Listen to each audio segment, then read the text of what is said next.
So Rajasthan Royal இந்த மேட்சை 3 wicket வித்தியாசத்தில் குஜராத் டைட்டன்ஸை வீழ்த்திருக்காங்க. ஸோ ரெஸ்பான்சிபிளாக விளையாண்டது யாருன்னு பார்த்தீங்கன்னா கேப்டன் சஞ்சு சாம்சன் வந்து என் அணிக்கு வெற்றியை வாங்கி கொடுப்பேன் அப்படின்ற மாதிரி ஒரு முடிவோடையே நீ மேட்ச் போனார் போல. அதுக்கேற்ற மாதிரி அந்த முடிவுக்கு சாதகமாக வரத்துக்கு ஒரு அடிக்கல் நாட்டினவர் சாம்சன். 2வது அடிக்கல் யாருன்னு பார்த்தீங்கன்னா எட்மயர். இவங்க 2 பேரால தான் அந்த மேட்ச் ஜெயிச்சாங்க முக்கிய காரணம். ஸோ ஒரு வகையில் பார்த்தீங்கன்னா போன வருஷம் ஃபைனலில் எப்படா ரிவெஞ்ச் எடுக்கிறது அப்படின்ற மாதிரி யோசிச்சிருக்கும் போது இன்னைக்கு பார்த்தீங்கன்னா சூப்பராகவே கேம் விளையாடி பவுலிங்லையும் சரி பேட்டிங்லையும் கலக்கிட்டு இருக்காங்க.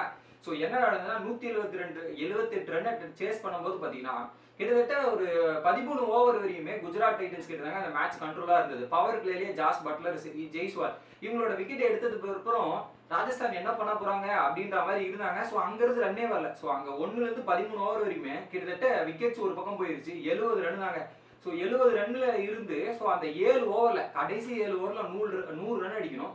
அந்த 100 ரன் அடிச்சதுக்கு முதல் காரணமே சஞ்சு சாம்சன் தான். கடைசி வரையும் பவர் பிளேல இருந்து போய் ஸோ அதுக்கப்புறம் அங்கே நின்றுட்டு ஸோ மெயின் பவுலர்ஸை டார்கெட் பண்ணுவோம். அவங்களோட ஸ்ட்ரென்த் என்ன, ஜிடியோட ஸ்ட்ரென்த் என்ன, ரஷீத் கான் அடிப்போம் அப்படின்ற மாதிரி ரஷீத் கானை 3 பாலுக்கு 3 சிக்ஸ் ஹேட்ரிக் சிக்ஸஸ் அடிச்ச உடனே அங்கே மேட்ச் திரும்ப ஆரம்பிக்குது. அந்த ஓவரில் 20 ரன். 13வது ஓவர்லேருந்து மேட்ச் முடிகிற ஓவர் வரையுமே எல்லா ஓவருக்குமே 10க்கு மேற்பட்ட ரன்களை வந்து சர மாதிரியா அடிச்சுட்டு இருந்தாங்க. ஒரு பாயிண்ட்டுக்கு மேலே 30க்கு 60ன்ற ரன்ல சஞ்சு சாம்சன் அவுட் ஆனதுக்கு அப்புறம் முடிச்சு அப்படின்ற மாதிரி நினைச்சிட்டு இருந்தோம். இல்லை நான் இருக்க வரையும் இந்த மேட்சை முடிக்காம விட மாட்டேன் அப்படின்ற மாதிரி எட்மயர் வந்து கலக்கிட்டாருங்க. வேற லெவல். ஒரு 50 அடிச்சு அந்த மேட்சை வின் பண்றது கூட 6 அடிச்சு தான் நான் ஜெயிப்பேன் அப்படின்ற மாதிரி ஒரு 6 அடிச்சு இந்த மேட்சை ஜெயிச்சு கொடுத்துருக்காங்க. ஸோ ஒரு பக்கம் பவர் பிளேல செம்மையா பர்ஃபார்மன்ஸ் பண்ணியிருந்தாங்க. பவர் பிளேலாம் செம்மையா ஓவர் போட்டாரு. பட் டெத் ஓவர்லாம் வரும்போது வாரி வழங்குறாங்க குஜராத் டைட்டன்ஸ் பவுலர்ஸ். என்னதான் ஸ்ட்ராங் பவுலிங்ல என்ன இருந்தாலும் அந்த டெத் ஓவர்ஸ்ல ப்ரெஷரை ஹேண்டில் பண்ணும்போது பார்த்தீங்கன்னா நிறைய ரன்ஸ் லீக் அவுட் பண்ணியிருந்தாங்க. பட் அதுல வந்து ஒரு கிரெடிட் ஒரு புது பவுலர் கொடுக்கணும். சப்ஸ்டியூட்டா வந்து லிட்டிலுக்கு பதில் ஒரு ஸ்பின் பவுலர் 100ன்ற ஸ்பின் பவுலர் எடுத்துட்டு வந்து அவர்கிட்ட வந்து கடைசி ஓவரை டிஃபெண்ட் பண்ண சொல்லி ஒரு 7 ரன் 6 ரன்னை டிஃபென்ஸ் பண்ண சொல்லி அவர்கிட்ட ஓவர் கொடுத்து போறதுலாம் சாதாரண விஷயம் இல்லை. அதுவும் அவர் ஃபர்ஸ்ட் மேட்ச் ஆடுறாரு டெபியூ. அந்த டெபியூ மேட்ச்லயும் கடைசி ஓவர் கொடுத்து அவர் போடுறதுன்றது சாதாரண விஷயம் இல்லை. பட் எனிவே அவர் அதை போட்டு சாம்சனோட விக்கெட் எடுத்து கொடுக்கறதுக்கு மிகப்பெரிய க்ரூஷலா இருந்தவர் அவர் தான். ஸோ அந்த சாம்சனோட விக்கெட் போலனா இன்னும் கொஞ்சம் முன்னாடியே மேட்ச் முடிஞ்சதுக்கான சான்ஸ் இருக்கும். பட் எனிவே ராஜஸ்தான் ராயல்ஸ் கம்ஃபர்டபுளா மேட்ச் ஜெயிச்சிட்டாங்க.